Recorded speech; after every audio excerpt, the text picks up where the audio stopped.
Okay, perfect. Are you kidding me? Give it back. Sorry. No, I'm sorry. Where's yours? I finished it. I went to sleep till like 5 and then I had to wake up 2 hours later. Yeah, well, I only got like 15 minutes of sleep. How do you feel? You hurt? My head still hurts and my shoulder from the CPAP. Thank God you were wearing it. You know, it's weird. I never really noticed Henry all the time, but in the mornings I would see him at the bike rack sometimes. Yeah, I know. His bike's still out there from when he rode it to school yesterday. He seems so alone.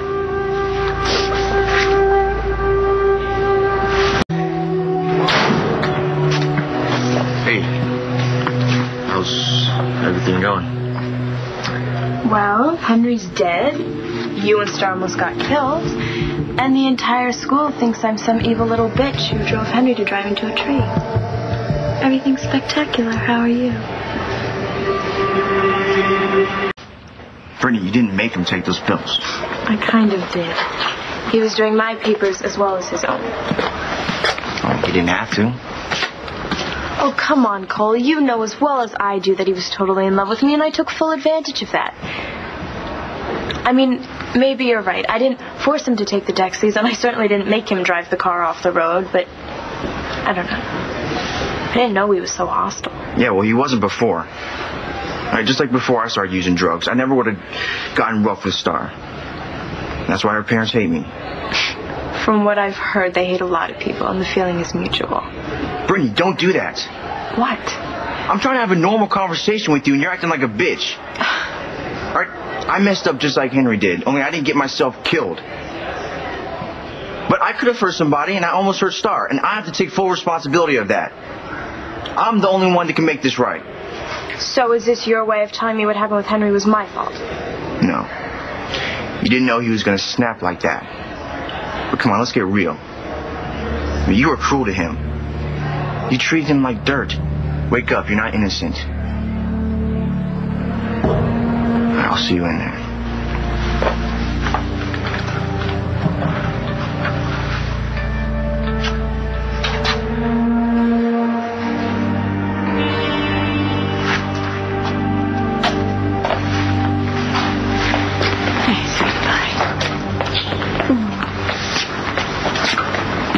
You two holding up okay? Oh, we're great. I used to be the popular cheerleader, and now I'm the evil slut who killed Henry. Star, honey, are you all right?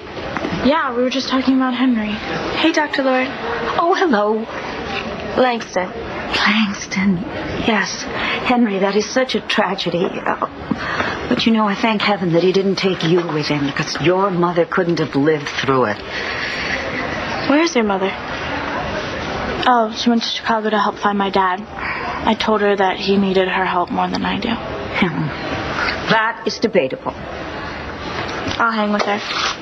Thank you, Langston. And I'm going to hang with you and your BFF because you have just got to get through this day somehow. Speaking of which, your mother left me in full charge of you.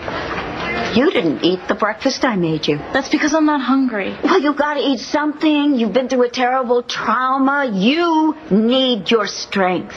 Yeah, well, right now we're going to be late for grief counseling, which I cannot wait to go to.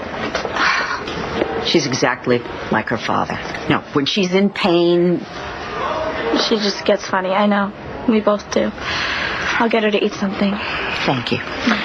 You know, I heard that whole thing. Are you two coming or not? Yes, we'll be there.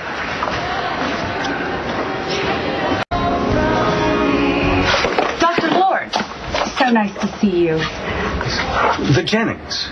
We met you at the fundraiser for the new hospital wing. Oh, yes, of course. I didn't realize you had a teenager. Hello. Hi, Dr. Lord. We're lucky we still have a child at all after the way the school and the police bungled yesterday's incident. Can we please not do this now? Be quiet, your father is talking. Aunt Dorian, me and Langston are gonna go inside now, okay? Well, sure. Go right ahead. I'll be in a minute. Oh, and I think we almost lost them. So how are you doing, Star? Langston? I'm fine. Star's the one that was in the car. Star? Excuse me. Are you the grief counselor that the school is providing? No. Thank heaven for that. I didn't even want Star to come to school today. Was I supposed to just stay at home and remember what it was like being smashed into a tree? No, thank you. Excuse me. May I say something? Of course, Marcy. I wanted to apologize to all of you. I should have paid more attention to what was going on with Henry. I'm his teacher, and I should have seen something. I blame myself for what happened. No. Marcy, from what I've heard from Cole and the others, like Henry flew under a lot of people's radar. I was Henry. I was that outcast that desperately wanted to fit in. I smiled all the time. I got the straight A's. And most of the time, I was absolutely miserable. School should be the first line of defense in cases like this. Aunt Dorian, that's not fair. Mrs. McBain couldn't have known that Henry was crazy. None of us did. Maybe Brittany, but he showed his best side to all of us. The kid didn't sleep for 2 weeks. We're all guilty. No, sweetie, you are not. Look, if there's one thing I want all of you to get out of today is that no one person is responsible for Henry's death. It was a tragic accident. Henry's death? Sounds so final. I guess it sort of is. Can't get more done. Wasn't your novel about something like this? Yeah, it was. It was about kids not fitting in. I mean, I wrote it because that's how I felt when I was in high school. Back then, like Henry, I didn't really talk very much, so writing helped, you know? Hey. Hi. I was thinking a lot about you last night. I was thinking a lot about you, too.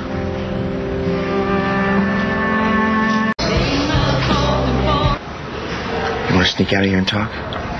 Are you deaf? Was I speaking Martian? Whoa. I told you before that every time I talk to you, I end up obsessing over you for hours. I need to get over you, Cole. What more do I have to say? This whole act is crap, and you know it. You almost died yesterday. So did you. If you would have gotten hurt, it would have killed me. Back at you. And? Our mothers freaked out at each other yesterday. So? If they can't be civil to each other after their 2 children almost died, then that's their problem. No, it's ours. Look, Cole, your mom could send you away to military school if my dad doesn't kill you first. I'm so sick and tired of you saying that. You think that I'm not? You're the only person in this stupid town I care about, and you won't talk to me. To what? Protect me? Yes. Fool. I love you. The only person I see you protecting is you.